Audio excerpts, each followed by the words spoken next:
হামের উপসর্গ নিয়ে ২৪ ঘন্টায় প্রাণ হারিয়েছে আরও ১০ শিশু। এরই মধ্যে নতুনভাবে ৫৪ জন আক্রান্ত হওয়ার তথ্য জানিয়েছে স্বাস্থ্য অধিদপ্তর। রবিবার রাতে প্রকাশিত এক বিজ্ঞপ্তিতে এসব তথ্য জানানো হয়। এতে বলা হয়, রাজধানীসহ দেশের বিভিন্ন এলাকায় হামের উপসর্গ নিয়ে ঘটেছে এসব মৃত্যু। এই নিয়ে গেল ২১ দিনে মোট মৃতের সংখ্যা দাঁড়ালো ১১৩ জনে। জনসাধারণকে সতর্ক থাকার পাশাপাশি দ্রুত টিকাদান কর্মসূচিতে অংশ নেওয়ার আহ্বান জানিয়েছে স্বাস্থ্য অধিদপ্তর। এদিকে দ্বিতীয় দিনের মতো ১৮ জেলার ৩০ উপজেলায় চলছে হামের বিশেষ টিকাদান কর্মসূচি। টিকা পাচ্ছে ৬ মাস থেকে ৫৯ মাস বয়সী শিশুরা। সরকারের এই কার্যক্রম চলবে আগামী ৩ সপ্তাহ।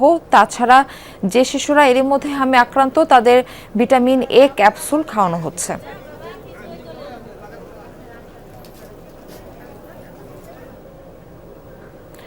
হামের টিকাদান কর্মসূচি সম্পর্কে জেনে আসতে চাই। নওগাঁ থেকে আমাদের সঙ্গে যুক্ত হচ্ছেন সহকর্মী শফিক ছোটন। শফিক, আপনি তো নওগাঁয় রয়েছেন, টিকাদান কর্মসূচিতে কেমন সাড়া দেখতে পাচ্ছেন, সেখানে সার্বিক ব্যবস্থাপনা সম্পর্কে একটু জানাবেন।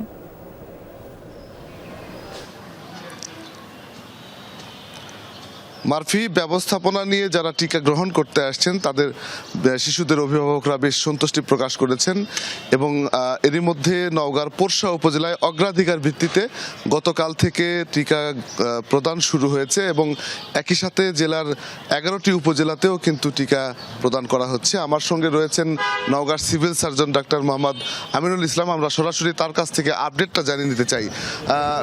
আপনার কাছে একটু জানতে চাই, এই অবস্থায় টিকার যে প্রদানের আপডেটটা সেটি আসলে কতটা?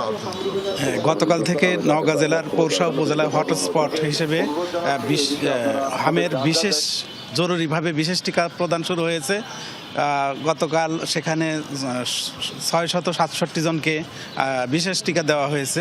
এছাড়া পুরো জেলাতেই প্রত্যেকটা হাসপাতালে এখানে দেখেন নওগাঁ জেনারেল হাসপাতাল, এখানেও নিয়মিত হামের টিকা ৯ মাস এবং ১৫ মাসে যে হামের টিকা দেওয়া হয় সেই টিকা চালু আছে এবং আশা করছি যে সামনে কয়েকদিনের ভিতরে এই বিশেষ টিকা কার্যক্রম সম্পন্ন হবে পোরশায়, এরপরে অন্যান্য উপজেলায় হয়তো হবে। এবং আমরা লক্ষ্য কত রয়েছে? আমাদের পোরশা উপজেলায় লক্ষ্য রয়েছে ১৭,৭৮০ জন।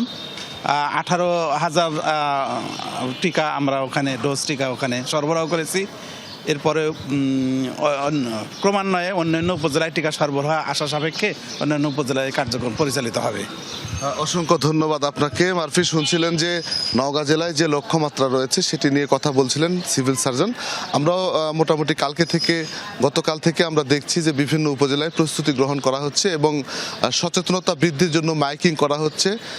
সচেতনতা বৃদ্ধির জন্য বিভিন্ন জায়গায় কিন্তু উঠান বৈঠক করছেন স্বাস্থ্য বিভাগের কর্মীরা এবং এটি আসলে স্বাস্থ্য বিভাগের কর্মীদের পাশাপাশি অন্যান্য যে সরকারি দপ্তরগুলো আছে সেগুলোতেও কিন্তু বেশ একটা সাড়া ফেলেছে। শফিক ছোটন, ধন্যবাদ আমাদের সঙ্গে যুক্ত হবার জন্য।